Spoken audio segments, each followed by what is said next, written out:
Hello, this is Simon Brew. I'm the editor of Film Stories magazine, and a very warm welcome to the Film Stories podcast. We're going to start this episode with a bit of an announcement. So I have something I really need to tell you. It's kind of why I called you. Fall in love. I'm pregnant. Come with me. And I show you how deep the rabbit hole goes. And movies that had stories. That the story just sucks them in. This is just the beginning.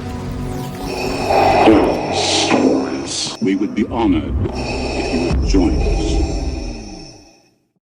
Hello, and a very warm welcome to Film Stories with Simon Brew. I am Simon Brew. As always, that's absolutely everything you need to know about me. The aim of the podcast, though, well, title gives it away, really. I'm here to talk of the stories of film. I tend to talk about development stories, marketing stories, release stories, all the bits and bobs, really, that go to make the films that we know and sometimes love. Just that, the films that we know and sometimes love. The films I tend to choose for this podcast have more of a mainstream leaning to them than anything else, and they're films I'm interested in or invested in to some degree. I try not to punch down, I try not to do snark. This podcast is a celebration of cinema and that films get made, and I want to salute the people who managed to do so. Without further ado, I'm going to transport you back really very, very quickly to the late 1990s for the first of the two films I'm talking about in this episode of Film Stories. I'm going to play you a clip and we'll come to the story of it the other side of this. You ever kill anybody? I hurt somebody's feelings once. I never walk into a place I don't know how to walk out of. Oh, I know you. I don't think so. It's a small world. Not of my experience. He was hired to lead a mission, This is what we're after. to recover a package. We need to take it intact from several men who will be intent on preventing us. Nice. My kind of job. That some are willing to die for. Relax, darling. Just a game. Could you take a picture of me and my wife? Get the background. Guy goes for the case, other guy's protecting the principal. Oh, they're good. And everyone is willing to kill for. I want $100,000. I want it up front. I want another $100,000 when you get the case. So what we've got there is a clip from 1998's Ronin, directed by John Frankenheimer. Screenplay for this one credited to J.D. Zeik and David Mamet, although Mamet was credited under the pseudonym Richard Weisz, coming to that shortly. Zeik takes story credit, and the cast, well, it's Robert De Niro, Jean Reno, Natasha McElhone, Stellan Skarsgård, Sean Bean, Jonathan Pryce leading the ensemble of this one. And the film, I mean, it came together relatively quickly by standards, and it began with screenwriter J.D. Zeik, and he first came up with the idea for Ronin, as explained in the official press notes for the film, that he said, "I became fascinated with the whole notion of the masterless samurais after reading Shogun when I was 15. And he said, I wanted to use the concept and the title for a contemporary story. Many years later in Nice, the location of one of the key set pieces of the story, I stared into the sun and saw the silhouettes of 5 heavily armed gendarmes crossing the Promenade des Anglais." I've got all French today. And that image made me realise I wanted to set the film in France. And so at this stage in his career, Zeik was a playwright. He had some success in New York. He decided that he wanted to have a go at writing screenplays. And Ronin would be the first of his films to be developed. That would be the one that broke through. But he had, at the point that the MGM studio got interested in Ronin, he had 6 other scripts in various stages of development at other studios around town. And so over the course of the writing of the film, crucially in came David Mamet, and he was brought in for specific rewrite on the movie, that he would add a female love interest character. He would beef up the role ultimately played by Robert De Niro when it became clear that Robert De Niro was interested in playing a part, and he would rewrite several scenes in the movie as well. Director-wise, well, a Hollywood legend was interested. John Frankenheimer, he of the Manchurian Candidate, of the Birdman of Alcatraz. And, well, in this particular case, a director who had had experience with fast cars. He'd made the film Grand Prix, he'd made the film French Connection 2. And this was the kind of project that was very much in his wheelhouse. And so he would sign on the dotted line formally in 1997 with the idea being, let's get this moving fast. The idea of an autumn shoot for the movie just several months after Frankenheimer had jumped aboard. As he would explain to Variety at the point he was appointed to the film, he said, it's a very good script. It's the kind of movie I'd love to go see. He said the characters, both male and female, terribly good at what they do. They just have no place to do it anymore. They're hired to pull off a job, get double-crossed, have to get out of it. Now, specifically what he said is, what I like is it's a character-driven action picture, and I've done those before with Black Sunday and French Connection 2. It's not one of these CGI pictures. It's a film about people. It's not bigger than life, which I don't relate to that much. And you can imagine that were Frankenheimer still with us today, there's a journalist out there just dying to ask him if he'd direct a Marvel movie. I think the answer would be no. And so in also came Frank Mancuso Jr. as a producer working at MGM. And there's a lovely bit just in that Variety article, just a little bit of shade at the end of it all, where Mancuso Jr. says, what made me want to make this movie is that it reminded me of films of an era that have long since passed, that started with Manchurian Candidate, these intricate suspense thrillers. And then there's just this little line at the end of the Variety piece. He's currently filming the Species sequel for MGM in Baltimore. Ouch. Now, Frankenheimer was also drawn to this because he'd lived in Paris for years, and he argues on the DVD commentary for the film, or the Blu-ray commentary, that's pedantic, isn't it, that he knew that the city of Paris better than any other city that he'd been in. Now, Frankenheimer contributed, and I've used it as the foundation for a lot of what we're going to talk about, a really lovely director's commentary for the more recent Arrow video Blu-ray release of Ronin. They've not paid me to say that or anything like that, and I bought my own copy of the film as well. But the point is, it's like having a fireside chat with it. He just really just talks you through it with just a calm intelligence. He's just the kind of person, unlike myself, where it's just nice to sit and listen to their voice talking about movie stuff. Frankenheimer, well, the cast had to come together relatively quickly. So Robert De Niro was considered dream casting for the film, and as it turned out, De Niro, who does tend to deliberate on projects a little bit, he was happy to take this one on. Frankenheimer had seen Natasha McElhone hold her own opposite Anthony Hopkins in a film called Surviving Picasso, and after watching that, he was drawn to her and casting her in the movie. And the ensemble came together: Jonathan Pryce, Sean Bean, people like that. And because he was filming in France, he just like, there's no other logical choice there than Jean Reno, who had sprung through to international acclaim off the back of Luc Besson's Leon a few years before. Frankenheimer was determined to put his actors through their paces and to make sure that even in an era towards the end of the 1990s where special effects were having their grip, he was going to be doing his work in camera. One of the upshots of that is, as part of the rehearsal and preparation period for the movie, even as his team headed to France to secure locations to shoot, all of the actors had to go on a high performance driving school course before, because one of the things that was key to Frankenheimer is this film was going to have loads of car chases, and he's known for spectacular car chases. As a result, what he wanted to do was not cheat. He wanted to put the actors in the cars going at huge speed around the streets of France. And as Jonathan Pryce would recall, he said, we did some high-speed driving orientation exercises to research the car chase sequences, but it didn't prepare me for how frightening it would be. And Pryce added, I told John Frankenheimer after we shot the first of these, I've done Shakespeare, I've done Chekhov, and now I've done Fear. And he said there was no acting required to look petrified in the car as it was going at great speed. That was very much on-the-nose method stuff. Frankenheimer rehearsed his actors as well. He was known for a while as an actor's director, that some people might not get on the right side of him. I'm coming to one of those stories towards the end of this.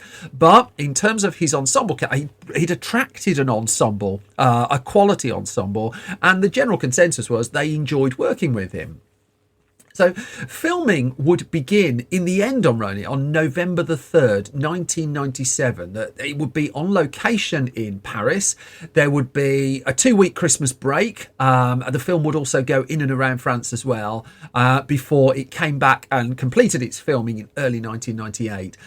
And one of the things that Frankenheimer talks through extensively in that commentary track is the long shots that he has in the film, and the fact that he hides cuts as we go from exterior sequences that were shot on location into the sets that they built in and around the Paris area, that he was hiding cuts in plain sight, which, as he acknowledges, it limited the moments sometimes where he could tilt the camera, where ordinarily he'd want to do that, but conversely it allowed him to play out very long sequences in the film, particularly in the setup part of it. The director of photography on this one was Robert Frace, and he talked about how Frankenheimer had gone for a type of lighting that almost takes out colour, and described by Fraser as pastel processing, which is very dramatic and not what you'd expect in this sort of film. And because Frankenheimer had made that choice, that in turn affected how it was going to be shot.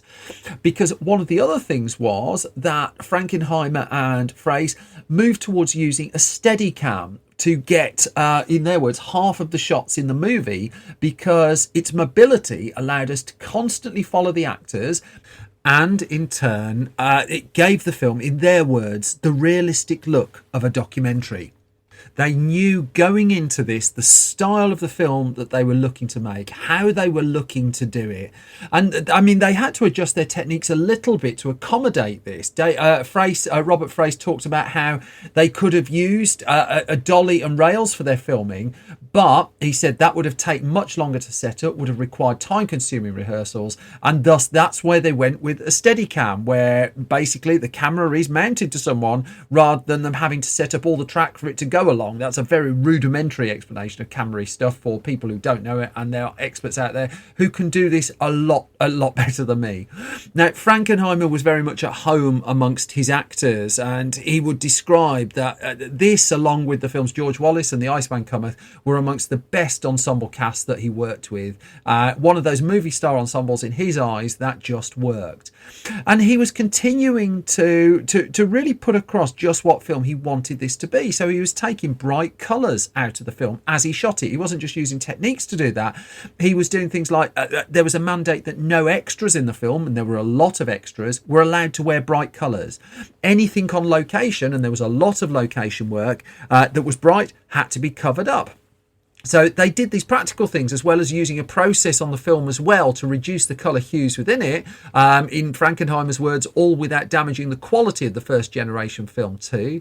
They shot it in Super 35 format with spherical lenses, and Frankenheimer was at the point where he was planning his transitions between scenes just to try and cut down on complex explanations. He didn't want dissolves in the film. He wanted a rhythm of pace of the movie and its edits that were intended to make you feel uneasy, to give you a sense that things weren't quite how they seem, and right down to little details that he would put into scenes, like a little coffee cup he talks about at one point, and how just a small detail that he would seed in the scene would have some prevalence a little bit later on down the line. There were moments where he would adjust to the practicalities, of course. I mean, there's one early scene in the movie that was shot over 5 nights, and wary of the elements, because he was going to have to shoot this outdoors, what he didn't want to do was start shooting on a nice day, and then day 3 it's piddling it down and he has to start all over again. So they just made the decision to wet the cars down that the actors were in at the time, and to make the day miserable. So even if the French weather did its worst, that they were in a pretty good space with this one. And it was little things like that meant they didn't have to do post-production fixing on the movie. It goes back down to he wanted as much of it in camera as possible. So they would do practicalities, like they would move the shooting order of scenes around just to make sure they got the right light and to take advantage of that, but still they were pretty zeroed in on what they were looking to do here. They were looking at one point they were able to buy the flexibility of a hotel location, for instance, by zeroing in on one that was going through renovations that allowed them to have a bit of fun with it. Also, the French authorities went out of their way to help the film as well. there are a couple of remits in and around the Paris area. One, a strong one, was that you couldn't fire prop guns in Paris itself. They waived the rules for Ronin for this one because the French film authorities saw the benefit of having a big American film shooting in France when that was still quite unusual, and they were looking to promote France as a place where you could take your movies to film them. And they knew, because Ronin was going to be so exterior driven, that this would be showcasing the locale of France and of Paris as well. Still, I don't think they fully understood what they were letting themselves in for, especially when along came Jean-Pierre Jarier, a French Formula One driver, who was then behind the wheel for some of the most spectacular car chase sequences in the movie. And for those of you who haven't seen Ronin, the car chases are really the heavy talking point of the film.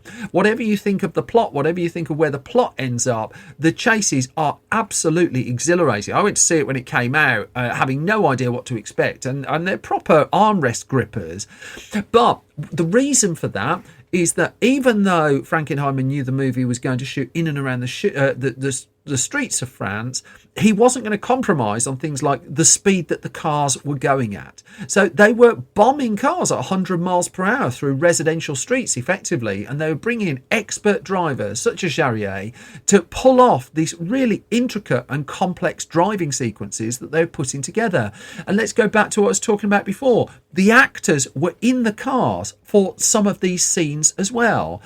As a result, I mean, it's one of the reasons they use right-hand drive cars, which aren't commonplace in France, because right-hand drive cars are UK thing primarily, and as such, they brought the cars across from the UK. But what it meant was it gave them the filming angles that they wanted, that they could have someone sat in the left seat made up to look like they were driving, while a skilled stunt driver was in the actual seat next to them doing the hard work.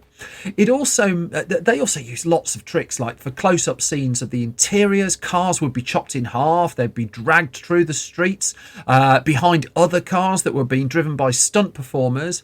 Frankenheimer also talks about how he put crash box cameras in the path of the cars on the roads, and it's as it sounds really. It's a camera in a reinforced box that they could mount just on the street, knowing full well it was likely to be hit, or it was in such a dangerous position that that's the only way you could do it. And this was, I mean, he'd used camera mount techniques as well when he was doing Grand Prix, and so he was using all of his experience really to make the car driving chase scenes as visceral as humanly possible. So at one point the film went to the streets of Nice, down very narrow streets, and there's no movie magic really to the speed of the cars that you see going down the streets.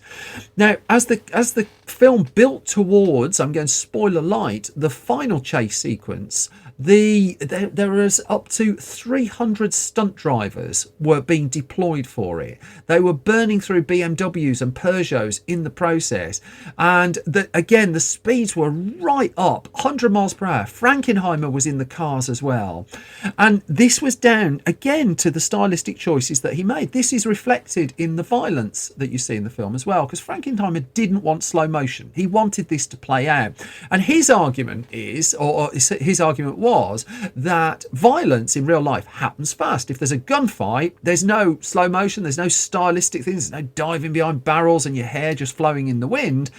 It's fast. He didn't want to use slow motion for his shootouts and for his violent scenes. He didn't want to do it, in his words, in a music video style way. He wanted it to feel authentic. And to that end as well, he had a former British Special Forces operative on set as well to ensure that there was authenticity with the weapons and the way that they were used in the film. Everything had to feel right.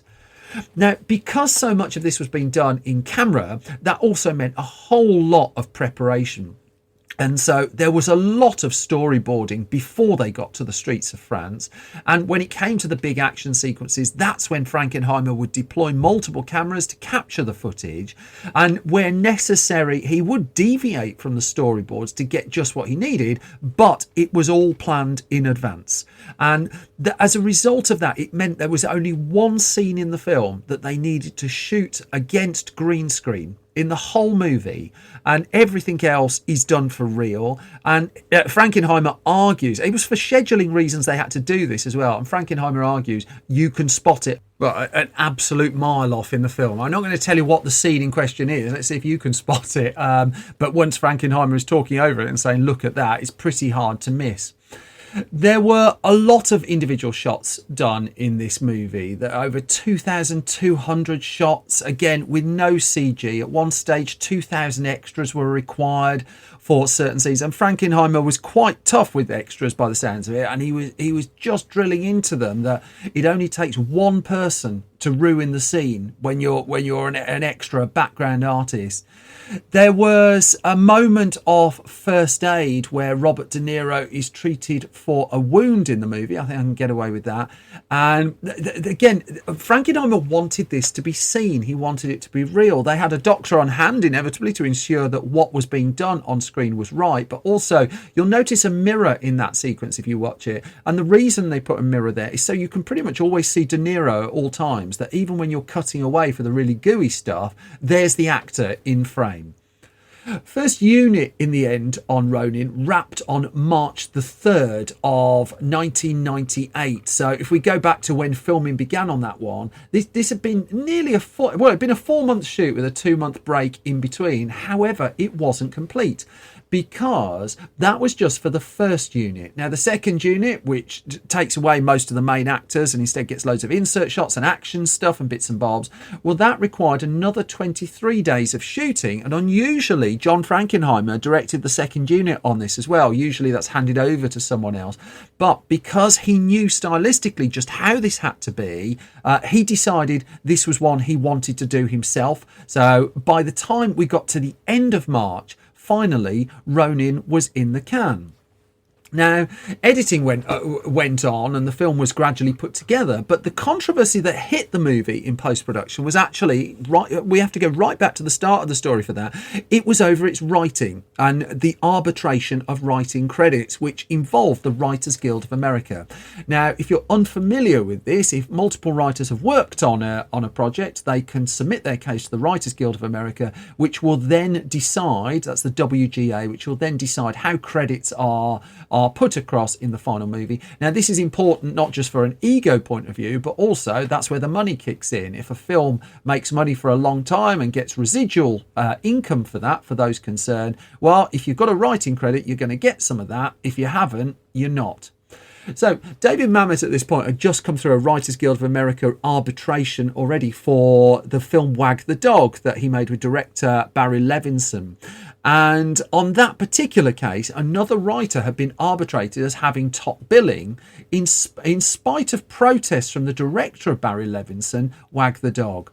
Now, in the case of Ronin, David Mamet, who had come in to do a substantive rewrite, he would decide to leave his name off when he was brought in for the rewrites, and instead he would go under a pseudonym of Richard Weiss for this one after the WGA decided the credit for the film should ultimately be split. Now, Frankenheimer was insistent that he hadn't shot a word of the original script that had been penned, if you remember, by screenwriter J.D. Zeik, and that it was Mamet's script that made it to the screen. And it turned into a bit of a war of words, this really. He argued that the credits should read story by J.D. Zeik, screenplay by David Mamet. That's what Frankenheimer argued. And it goes back to that Mamet had rewritten lots of scenes and enlarged certain roles, but when the studio submitted the proposed credits, it read written by J.D. Zeik and Richard Weiss. Now, Zeik's lawyer at this point went to David Mamet's lawyers with a particular request, and he said, he's quoted, there's a man called Dembitzer, and he said, we said to them, if he's not automatically going to get credit, and since he would only take a credit under a pseudonym anyway, why not withdraw Mamet's name and give JD sole credit? It would be more meaningful for JD because he's at the start of his career. And so David Mamet's lawyer in return said after David went through the controversy before with Wag the Dog, he'd like to derive any benefits we can derive from the process and turn the offer down to surrender his credit. And so Stephen A. Zembitzer said that Mamet was brought in at the last minute before production to beef up De Niro's role. And let's just say he wasn't particularly happy with John Frankenheimer's comments on the matter, and it all got a little bit piddly, really. Separately, in terms of putting the cut for the film together, Tony Gibbs was the editor of this one, and the collaboration with John Frankenheimer was close on it. Lots of scenes ended up as they were put together in the first assembly, that Gibbs went away and put together the first assembly of the movie for Frankenheimer to have a look at. And because they were very much in tune, just in terms of the way that they worked, Gibbs was pretty much nailing how Frankenheimer wanted it to play out fairly early on. And in interviews, Frankenheimer would go out of his way to openly praise the contribution that Tony Gibbs made to the film. There were still question marks over the ending of the movie and which one to go with, and test screenings were taking place to work that out, that inevitably there was something like that. There was the darker ending, there was the ending that set up the sequel, and so that basically they tested the endings with assorted audiences to get the one that we got, and it was the one that was more palatable to MGM as well. And John Frankenheimer conceded on this one. Well, the studios put up all the money for this one, and ultimately, we sort of have to go along with that. The film then was ready, and it was premiering at the Venice Film Festival on September the 12th, 1998, ahead of its release in US cinemas just under 2 weeks later. The reviews for this one, though, they were a little bit mixed, really. I mean, the film was quite a production. It cost $55 million to make, which by 1998 standards was sizable, if not gigantic. It still looked a bit of a bargain when you consider what was put on screen. And the critical response to the movie was, hugely praising of the car chases and the action, less praising of the cast and of basically the core plot of the film. Also, the fact that things went on a little bit, it was kind of hit a bit for that.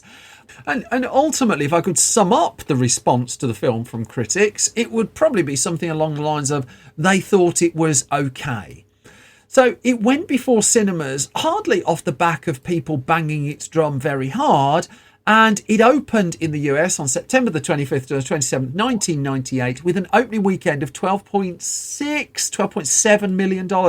Not great guns, really, even appreciating that September was a bit of an off-peak month back in 1998 to open big movies. Nonetheless, the first Rush Hour movie was cleaning up at this point. That was number one at the box office on its second week. It grossed 21 million and comfortably beat Ronin, as it would at the box office anyway. In third place was the horror movie Urban Legend, which at that point was the latest to cash in on the Scream phenomenon in the aftermath of the slipstream of the first Scream movie. It was one of the first almost look-alikey or heavily influenced movies of its ilk to make it into cinemas. Other films were most of the films that were in the top 10 that week were still hanging around really from the summer season. There's Something About Mary was still at number 5 after nearly 3 months on release. Saving Private Ryan had been out for 2.5 months. That was in 7th. The first Blade film was a month and a half old. That was in 9th place. Armageddon was just outside the top 10. That had been going there for 3 months. And Ronin's box office take in the end was, well, it was okay. It wasn't great guns, really. It grossed $70 million worldwide, of which just over 40 million was in the US. And really, in summation, you'd have to say that's a commercial disappointment, really, based on the money invested, the star power, and also really what was put on the screen. Now, what happened next? Quietly, really, was Ronin's reputation grew. And I think it went hand in hand with more and more of us had home cinema setups as well. I think that certainly helped, that we had better sound systems, better telly. But also, this was a film that was discovered more and more on DVD, and it's had a couple of good, particularly the Arrow one, Blu-ray releases as well. And the film's car chases in particular are now regularly cited as just a high mark, really, certainly in modern cinema, particularly given that so many car chases now are very fast cut, or they rely on CG to do that. It almost felt old-fashioned and of its time, almost out of its time, if anything. And in fact, going back and looking at the movie, even the colour palette, it just feels slightly off. It feels, in a good way, that it was made 20 years before at times, just by the way it's presented on the screen. All deliberate, of course, but for Frankenheimer, it gave him ultimately his last big success, really, even though it's taken a while to find that level of success. I mean, a couple of years before, he'd been making The Island of Dr. Moreau, and what a story and a half there. And he would take the success, ultimately, of Ronin to his next project, Reindeer Games, which was released as Deception, I think, in the UK, and there's a story and a half in there. He would go on to make one more film for HBO, a film called Path to War. He was due to make Exorcist the beginning, but his health began to fade in the early 2000s, and we lost him at the age of 72 in the middle of 2002, just 3.5 years after Ronin was made. This was the last film of this scale and ilk, really, that he would successfully make, notwithstanding the fact that there are stories in and around Reindeer Games I might get to in a future podcast. Rewatching the car chases for this, because he kept the computers out of them, because he kept the fast cuts out of them, the film really still stacks up. There's still arguments about whether the plot does, there's still arguments about where ultimately it ends up, but conversely, who has even tried to make a film like this since? Who has managed to do it so viscerally and to put us so much, so close to the cars in such tremendous car chases as Frankenheimer managed to do? Ronin, even though perhaps it shouldn't, in modern cinema at least, is beginning to feel a bit, perhaps with the exception of the Taxi films, one of its kind. Which brings me to the halfway point of this latest episode of Film Stories. As always, thank you so much for your time and thank you for listening. I'm gonna bash through the parish notices because I'm overrunning as usual. This podcast, the whole Film Stories project, is word of mouth driven, really. And if you like it, there's 3 possible ways you could support it. If you'd like to support it financially and help us fund new writers as well for our website, and to give people opportunities and breaks into paid writing work, you can support us at patreon.com/Simon Brew. You get a podcast released early, at least when I'm less unill. 2 double negatives. Let's just gloss over that.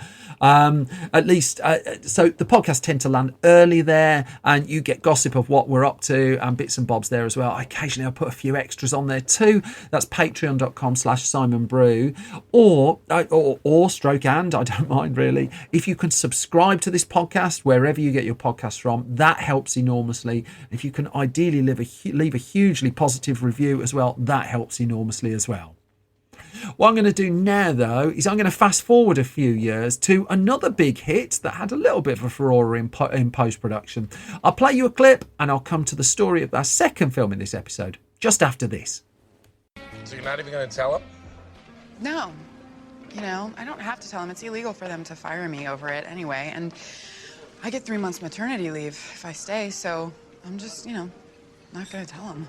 It's a good plan. Yeah, I like it. It is a good plan until her water breaks all over Robert De Niro's shoes. My shoes! Hey, there's all this baby goo on it. These shoes? Hey, on these shoes? Did you puke on my shoes? Did your water break Did you puke on my shoes? Hey. Oh my God. Isn't it weird, though, when you have a kid and all your dreams and hopes just go right out the window? What changed for you? What went out the window? What plans? You do everything exactly the same. No, I mean, I love what I'm doing. No, say, before you're married and have children, you want to go live in India for a year. You can do it, but you can't do it once you have a family. You want to go live in India? I don't want to go live in India. Do you want to go to India? Go to India. Seriously. So that's a clip from 2007's comedy Knocked Up, written and directed by Judd Apatow, starring Seth Rogen, Katherine Heigl, Paul Rudd, Leslie Mann, Jay Baruchel, Jonah Hill, Jason Segel and Martin Starr. And the origins of this one go back to inevitably the name that I said at the start, Judd Apatow. So by the time he started turning his attention to the second film he wanted to direct, His brand of comedy was firmly on the up in Hollywood. Apatow was making relatively modestly priced films on the whole that had started to break through. But it had taken quite a journey to get there, that his first real acclaim really came at the end of the 1990s with the TV show Freaks and Geeks that was made alongside Paul Feig, and it was a real calling card for the pair of them. The problem was that Freaks and Geeks, as much as it's a hugely loved TV series, and it's a really brilliant TV series that gave breaks to the likes of Jason Segel, to Seth Rogen, to Linda Cardellini, to Game Night co-director John Francis Daley as well. All sorts of people just got a break, really, through doing that show. Now, Apatow to that point had some dalliances with movies already. In 1996, he'd done some writing work on the infamous Jim Carrey vehicle, The Cable Guy, but it was Freaks and Geeks that won him the best reviews he'd enjoyed at that point. However, it didn't stop the show being canned after one season. Furthermore, he then did a follow-up show called Undeclared, which involved Adam Sandler at one point, who he'd been friends with. I think he shared an apartment with him at one point. So Undeclared came along, and that got really good reviews as well. And that lasted one season before getting the axe. And so, I mean, Apatow's career by the early 2000s was really just struggling, really. The fact was he delivered TV shows that people liked, but the ratings weren't following. And as a result, it was deemed on his card that he got primarily failures, the way Hollywood tended to work. Now, if there was a turning point, it was 2004's Anchorman, perhaps, a film that director Adam McKay asked Apatow to produce. And as the New York Times reported on the eve of its release, he called his friend Paul Feig, who he collaborated with on Freaks and Geeks, and said, "I can't keep making stuff that loses people money. They're going to figure out it's me." Well, Anchorman didn't lose money. Anchorman made money. It was a big hit, and it firmly put a lot of people on the map, and also, crucially, it brought in profit. And then, off the back of Anchorman, Apatow moved into writing and directing a film of his own, one that, I mean, while they were making Anchorman, he and Steve Carell had started chatting about. Now, Carell had been developing the idea of the story that would become the film The 40-Year-Old Virgin. Apatow took that on, co-wrote it with Carell, directed the film, and that was a huge hit, a modestly costed comedy that brought in a huge amount of money. Apatow would go on to produce the more expensive Talladega Nights, reuniting him with Anchorman director Adam McKay. That struck gold. But even whilst the 40-Year-Old Virgin was still bringing in cash and Apatow was becoming the new golden boy in Hollywood, he got to work writing what would become his second film as director, Knocked Up. And this was a down-to-earth film, one where he would lean on his marriage to actor Leslie Mann. And as the New York Times reported, he would lift dialogue pretty much verbatim from their relationship. And as the New York Times basically succinctly put the core idea behind the film as, and I'm quoting, "Hot girl meets dork, hot girl and dork have one night stand, hot girl becomes pregnant, dork freaks out." And that was the foundation of the movie. So Apatow and Mann would spend many hours talking about the early days of their marriage and things that they could bring into a film script for this. And whilst he insists the screen version is very, very fictionalised, many of the moments that Apatow put on screen were leaning far closer to reality than perhaps some had realised. Some with a comic leaning, some with a darker leaning. And in fact, early drafts of the screenplay of what became Knocked Up were said to have been a lot darker, filled with a lot more arguments and fewer jokes than we ultimately got.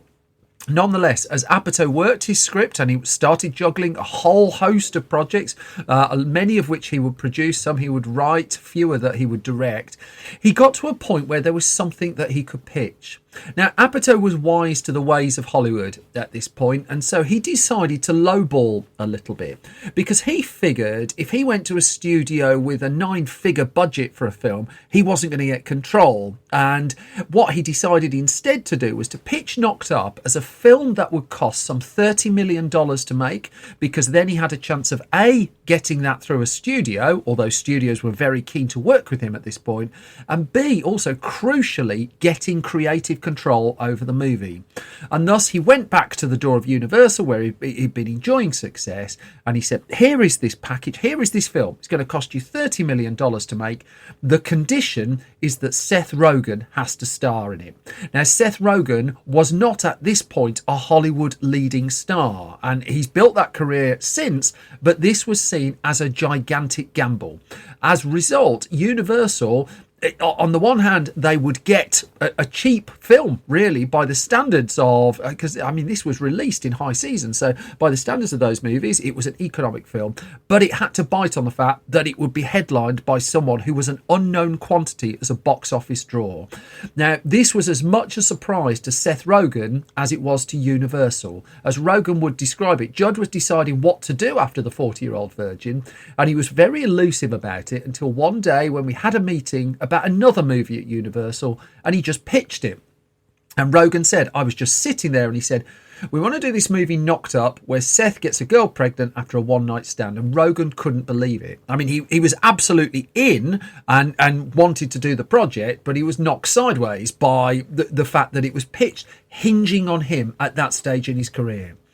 Now, Universal was in. It signed up fairly quickly to that one, and Apatow was able to start casting the film, and because he had that level of creative control, he could start casting it very much on his terms. One very wise appointment was bringing in Leslie Mann in one of the key roles in the film. He also cast his two kids in this as well, who were very young at the point.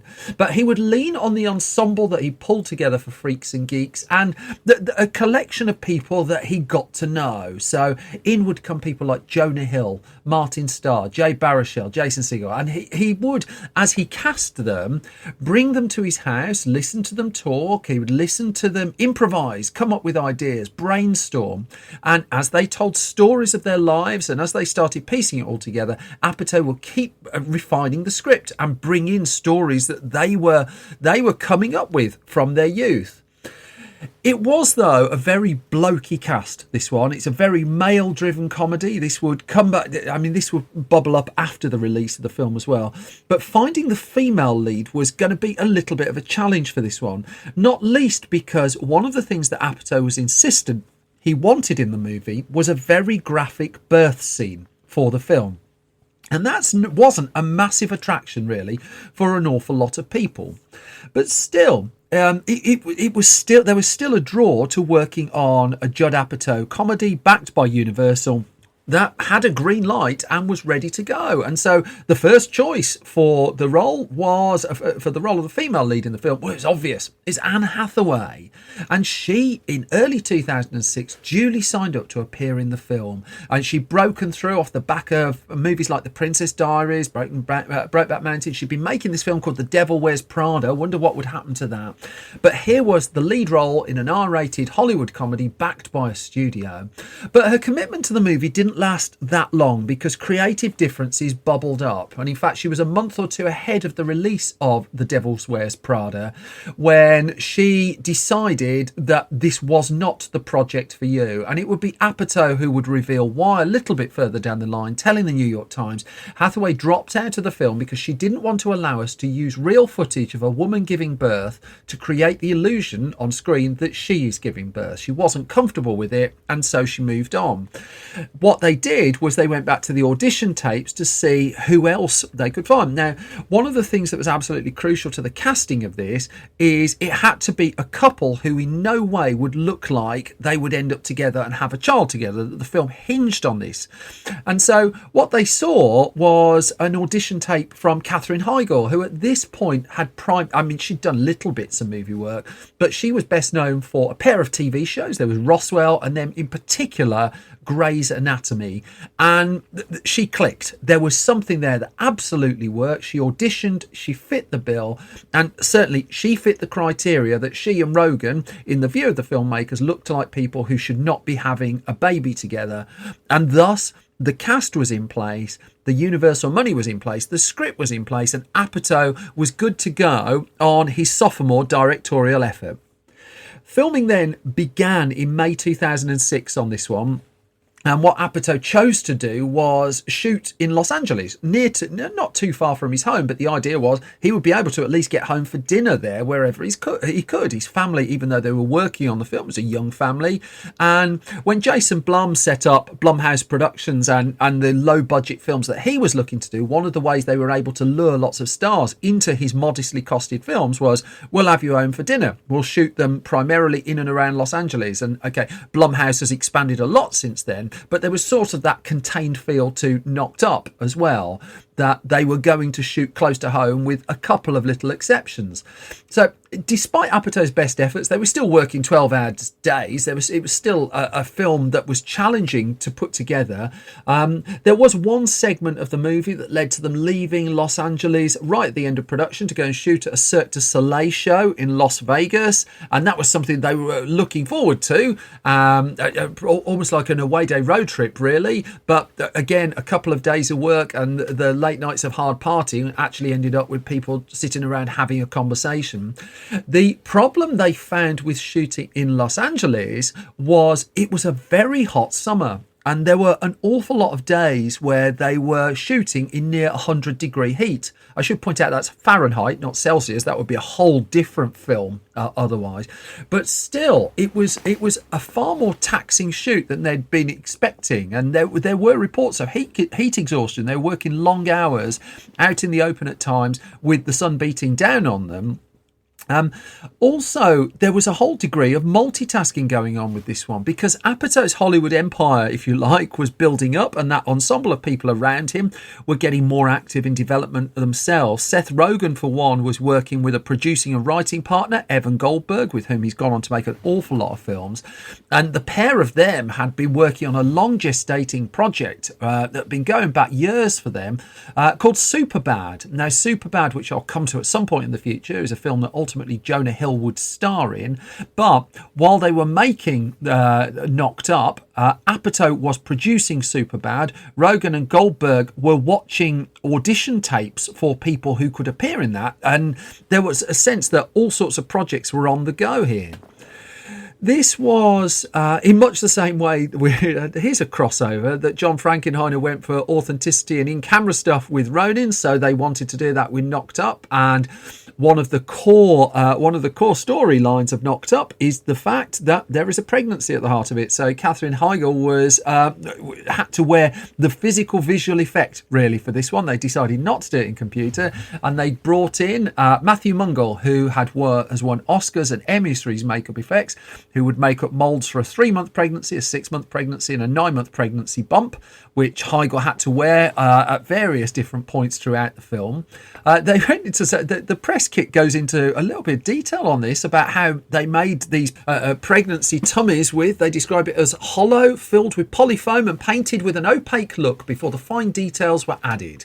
If you want the full McCoy here, as Mungle would add, that's where the artistry comes in, when you paint it with the freckles and the veins to make it look realistic. So if anyone's looking to make bumps, that's how you do it. But they put the work in on the detail of it, and that remains, to my knowledge, the film's only special effects story.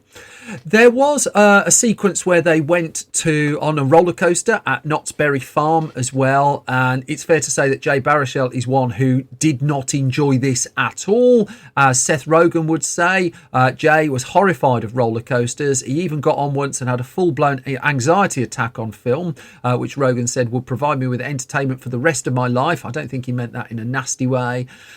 Filming would ultimately wrap up in the summer towards the end of the summer of 2006, and this would give Apatow a fair amount of time to nail the cut of the movie, which, as it turned out, he was going to need, because not least he was juggling other projects. He was working on the script of Walk Hard, the Dewey Cox story at this point. There's a film worth seeking out if you've not seen it. But the edit was a challenge because Apatow wanted to get the timing of the comedy absolutely right. He wanted to get the tone of it absolutely right. And he would come up with 5, 6, 7 different versions, really, of the movie throughout the post-production period that would regularly be put in front of a test audience. And as he would explain to the New York Times, he said the push and pull of the movie is making the lead character Ben and his friends likeable, but not that likeable, because then they're not real 23 30-year-old guys. And so it was finding where the line was between the comedy, the banter, if you like, and just like the less polite versions of all of those characters. And there was a lot of toing and froing with that. Interestingly, as part of his testing process, one thing that also came to light is that Judd Apatow recorded the audience of test screenings. The New York Times reported that in October 2006, test screening was held in Sherman Oaks, and during that preview, he recorded the audience response and then had that synced to a DVD copy of the film. And that meant there was no argument between studio, between filmmakers, between creatives of what was getting the laughs and what didn't. And he said, I know where to give a pause and let the audience laughter die down and not bury the next line. And so the testing went on and the work went on, and finally Knocked Up got to a point where it was ready for its big premiere. Now, this was a big studio comedy with a big cast. I mean, it's worth noting that amongst the people Apatow had brought into the ensemble was the late, great Harold Ramis, who he'd befriended and persuaded to take on a role. Kristen Wiig took on a role in the movie as well, and that would start the process that led to the film Bridesmaids happening. You've got Bill Hader's in there, Ken Jeong's in there in his first major movie role as well. And, I mean, a big cast with really up-and-coming names to it. The film had come in slightly under budget as well, although it had a long running time really for what it was, 129 minutes. It had debuted actually at the South by Southwest Festival a couple of months earlier and had gone down really, really well, and that had convinced Universal to go for this 1st of June 2007 release date in the US. Now, the reception to the movie was strong. In fact, the trailer for it, which I played a clip of right at the very, very start, was absolutely on the money. That it played up the fact that Seth Rogen is going to drop an F-bomb in it, and it went. I mean, the trailer itself went down a storm, but the reviews coming in were on the strong side, saying it was very, very funny. They were playing up that. Goes on a bit too long, but funny. But there would be a little bit of pushback on it, which I'll come to shortly, but not least from Mike White, who'd worked with Apatow before, who had written things like School of Rock. He'd worked on Freaks and Geeks as well, and he kind of pushed back at just whose side Apatow's films were really on, and so there were comments there. Nonetheless, when it went out in front of audiences, I mean, it's worth noting it went out on a competitive weekend. It was up against Pirates of the Caribbean at World's End, which by my calculation is the third of those. It was up against Shrek the Third, and you know, the Pirates film had come out the week before, Shrek 2 weeks before. The underrated Kevin Costner headline movie Mr. Brooks was its main competition. Mr. Brooks opened in 4th place with a $10 million opening weekend. Knocked Up smashed it, $30.6 million. Basically made back its production budget, even though that's not quite how the accounting works, in its opening 3 days in the US, holding its own against the Pirates film as well.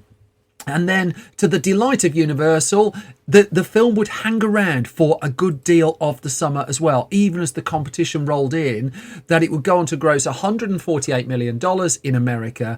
And it travelled overseas quite well, this one, too, that Hollywood comedies have a variable record when they go outside of the US. And this is a very US-driven comedy as well, even though, in theory, there's a universal theme at the heart of it. $71 million outside of America, worldwide gross $220 million, and then it will go on to make an awful lot on home formats as well, and continues to be liked and enjoyed too. Now, the post-production, so the post-release conversation was dominated then by comments that were made by Katherine Heigl in an interview that she gave surprisingly close to the film's release, where she called out the fact that she felt the film was, quote, a little sexist. And watching it back now, it's hard not to think that there's some point there as well, that we use the phrase of its time quite a lot. There's bits in Knocked Up that, let's just say, there are conversations worth having on it. Heigl argues that the film argued that the film paints the women as shrews, as humorless and uptight, and it paints the men as lovable, goofy, fun-loving guys. I really think there's something to that as well. I find Knocked Up quite funny, but it's hard to completely push back against that. However, Seth Rogen and Judd Apatow at the time were said not to be particularly thrilled with that. In fact, a year or two later, while they were promoting a different movie, Apatow made a comment that he'd not had any kind of apology offer, and Rogen made a comment about another film that Heigl had gone on to make that perhaps also had one or two issues to it. Over time, things seemed to heal. The war of words certainly seemed to have died down a little bit, and it's worth noting that it was Heigl who took all the heat for that as well. The whole fact that she deemed to speak out about a film so that she was involved with so close to its release, doing it precisely no damage at all at the box office, I should note, but it's just like, you're not supposed to say that. Seemed to be the prevailing narrative around that time. Things have moved on a little bit, I wouldn't say massively. The aftermath of Knocked Up's success, well, it really put a rocket under Seth Rogen's movie career, and he would take on lots more leading roles over time. Superbad would follow not too long afterwards, and that would go on to be a huge success as well. Judd Apatow's successes kept on coming as well. Not all of them hit, but nonetheless, for a while, it was the Hollywood go-to place for comedies, and Knocked Up was very much at the heart of that. Apatow would revisit the Knocked Up story a little bit a few years later, though. In 2012, he would make not a sequel per se, but he would make a follow-up movie following the characters played by Paul Rudd and Leslie Mann in the movie. That film was This Is 40. And I think This Is 40 is quite a good film. It's a bit more drama than it is comedy. As Seth Rogen once called it, this is 40 minutes too long. And the film does go on quite a bit, and it is far from a conventional Knocked Up 2. But I do think it's certainly worth a look. But what Knocked Up 1, if you like, crystallised was just where Hollywood comedy was in 2007. That studios were willing to gamble on putting an R-rated comedy out into the middle of the summer season, counter-program against something like a big Pirates of the Caribbean movie, and that these things could cut through at the box office. Now, a film like Knocked Up, I think, would fairly quickly find its way onto streaming. But as far back as 15 years ago, which doesn't seem that long really, it was a very, very different world. Which brings me to the end of this latest episode of Film Stories. Thank you, as always, for listening. If I've not completely bored you, you can find more on me on Twitter at Simon Brew. You can find more from the entire Film Stories project at Film Stories Pod. You can find our website, filmstories.co.uk, which is updated every weekday with movie news, reviews, features, mayhem, all sorts of bits and bobs there. If you go to store.filmstories.co.uk, meanwhile, you can find our print magazines. Film Stories magazine, which currently has Kenneth Branagh on the front cover with a big, huge exclusive interview there. Film Stories Junior, our magazine for under 15s, which is previewing all the big family movies coming up in the year ahead. Those are at store.filmstories.co.uk. Thank you so much for everyone who supports independent publishing there. We're also at YouTube, youtube.com/film stories. Have I said Facebook? Facebook.com/film stories online. Most important thing, as always, is that you all stay safe and well. I am just coming the other side of the horrible pox, and I don't recommend it. You all look after yourself. You all take care. I'll be back soon with another bunch of film stories. Thank you so much for listening. Bye-bye.